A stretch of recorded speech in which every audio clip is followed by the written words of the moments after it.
Yo, what's up mga kabuknay? So mga kabuknay, meron naman tayo share sa inyo na Raider 150 na prank Caloocan. So mga kabuknay, balik dinala sa atin yung Raider 150 na may problema sa kanyang stud bolt sa tambutso. Bali bagong bili lang yung motor. So hindi niya alam na ganun palang problema sa tambutso niya. Bali dinugtungan lang, repair lang isa. Bali sa mga kabuknay, bali naputol na.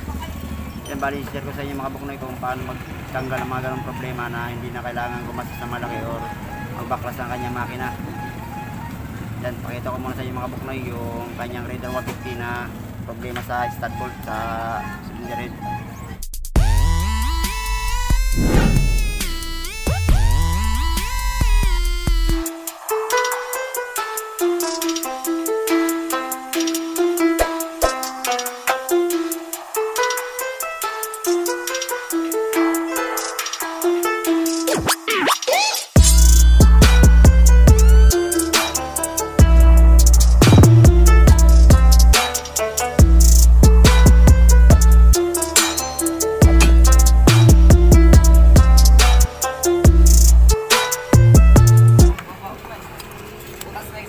So yung mga kabuknoy, ganito pala nangyari sa kanyang stud bolt. Kung napapansin mga kabuknoy, bali sinubukan na pala barinahan to. Patay! Pakita ko muna mga kabuknoy.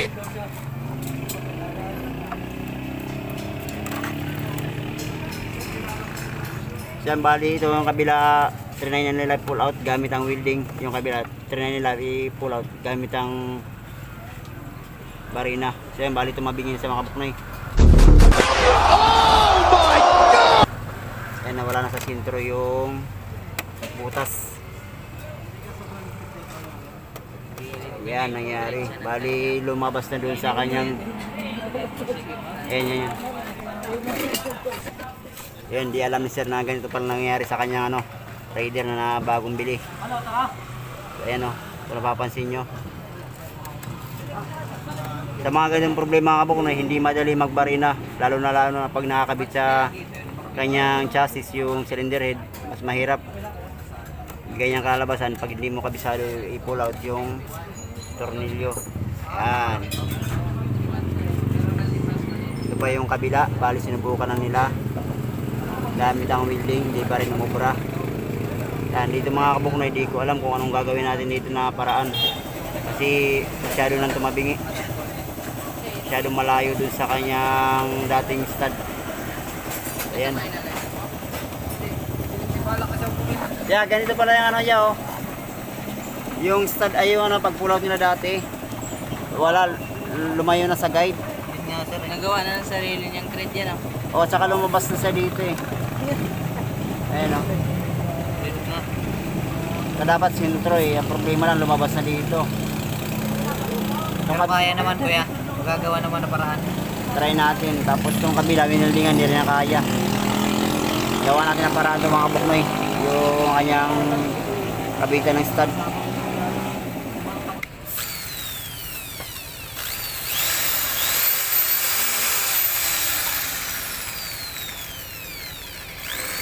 A few moments later.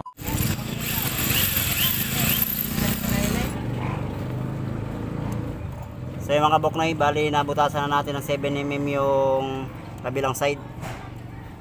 Yan, bali nagawa na natin yung butas na 7mm. Bali ito ininix natin, isliban natin to na hindi na kailangan magbaklas ang cylinder head. So bali try natin ito mga kabuknoy na isliban na hindi na kailangan magbaklas. Bali try lang ko muna ito yung kabilang side yung nagawa natin na nabutasan natin 7mm.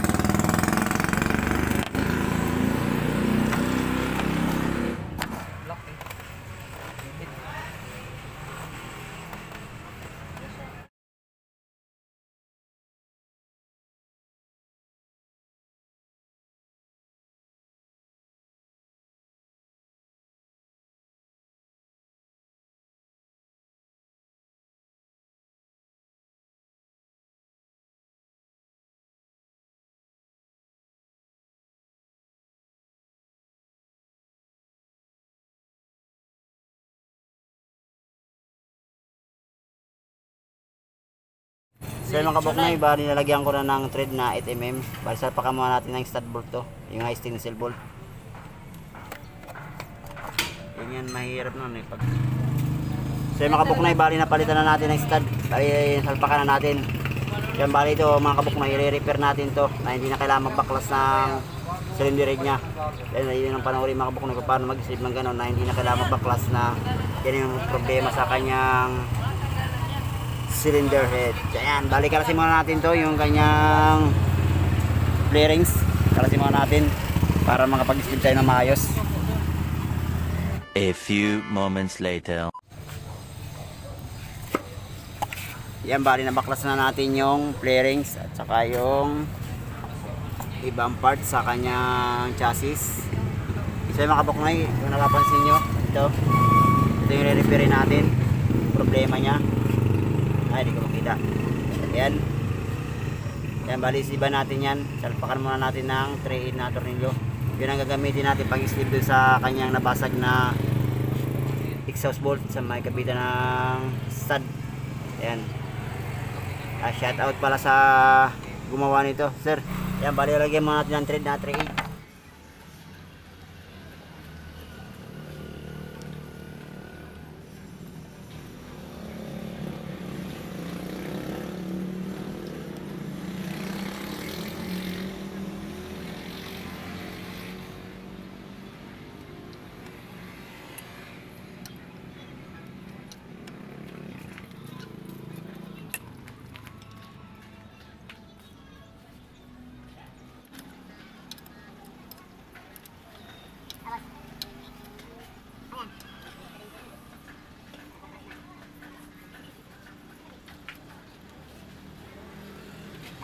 Tawag ay special na mga ganito. So yan, bali nalagyan na natin ng 3/8 na thread yung nabasag na kabitan ng stud. Saka natin lalagyan ito, yung bolt na lalagyan natin 3/8. Di ba kabuknoy? Hindi makabuknoy kung paano ko sliban na hindi na kailangan tayo magbaklas.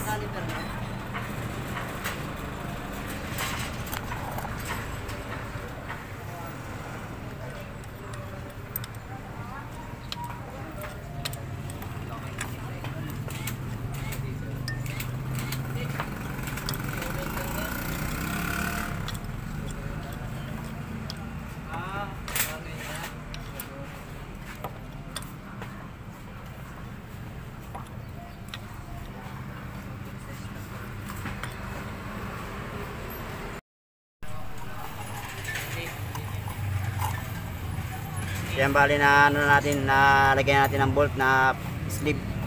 Saka natin puputulin ito mga kabuknoy.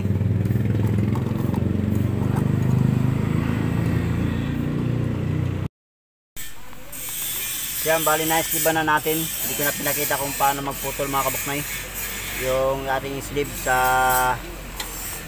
ating cylinder ng Raider 150. Napapansin nyo, may sleeve na tayo nilagay dyan. Ayan. Bali, igiray muna natin to, ipantay muna natin yung pinag-sliban.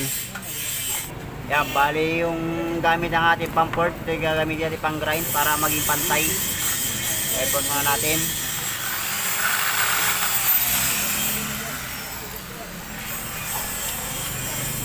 Yan, bali nag-grind na natin, napantay na natin yung pinagputulan sa ating sleeve. Saka tayo magbubutas dito sa may pagitan sa na 316 na barina. Yan, nakapapansin mga kabuknoy yung pagitan nito. Barinahan natin ng 316.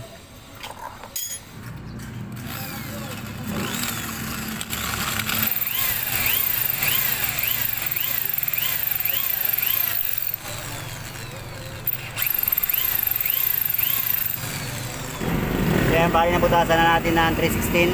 Napapansin yung mga kabuknoy sa pagitan ng cylinder at saka yung sleeve natin, mayroong butas na 316. Saka natin bubutasan ng 1/4.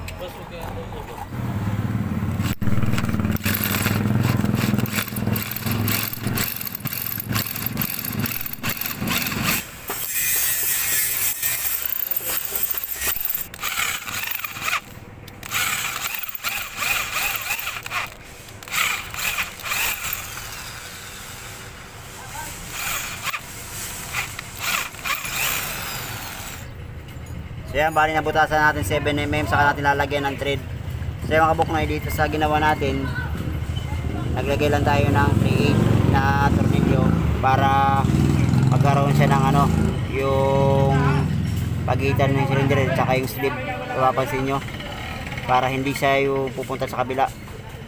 Kaya saka lalagyan ng thread para magkontraan silang dalawa. Kaya kung nakikita nyo mga kabuknoy, yan lang paraan pag-sleeve ko sa ganitong problema. Hindi siya basta-basta sasama kasi nakakontra siya dito sa sleeve saka dito sa cylinder head.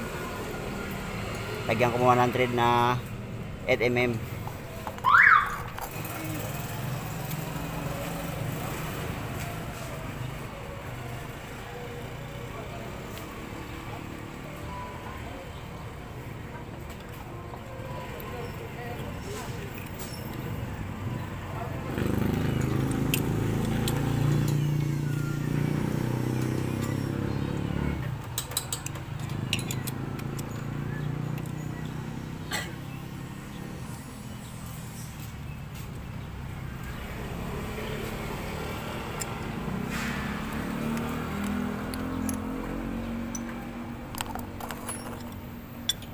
So ayan mga kabuknoy, bali nalagyan na natin ng thread na 8mm. Saka naman natin lalagyan ng stud bolt na 8. Ayan, gamitin natin yung stud bolt. Sana yan. Wala na mga kabuknoy yung stud bolt natin na panlagay. Ayan, bali ito lalagay natin na stud bolt. Yan o. Yan. Yan ang ginawa natin.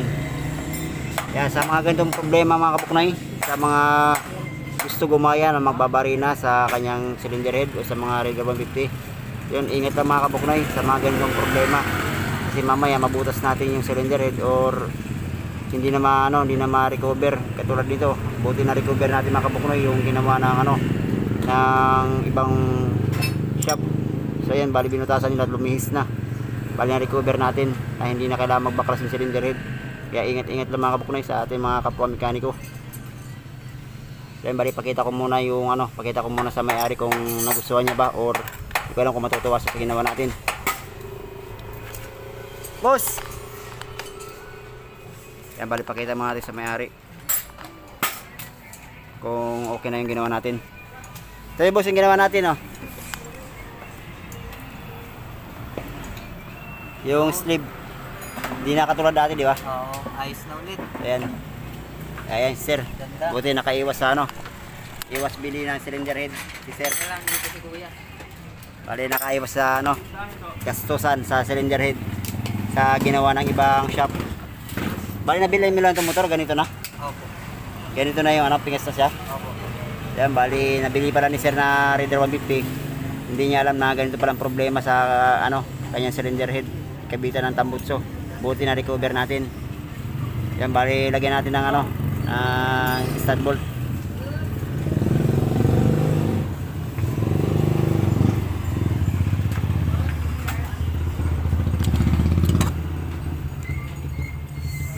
Medyo may kamahalan kasi mga kabuknoy yung cylinder head ng Raider 150.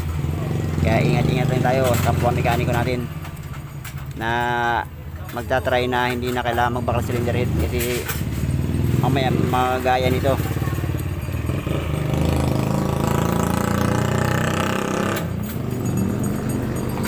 Yun, balik kabit na natin yung kanyang pipe para matry natin, paandarin na natin.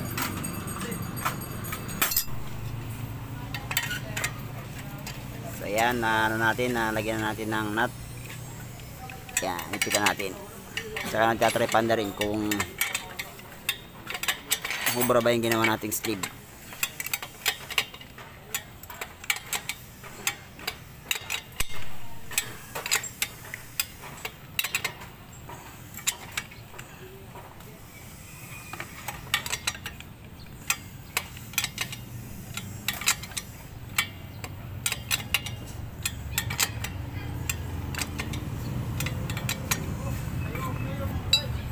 Ayan, pila na natin para natin lalagay yung bolt dito sa may kanyang tambutso sa likod. Las, shout out Las, juwa mo Las. Magkikita na kayo Las, ha? Magkikita na kayo yung juwa mo.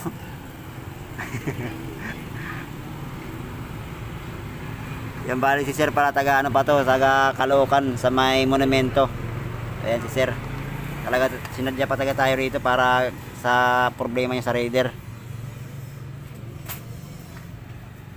na napingas na yung kabitan ng tambutso.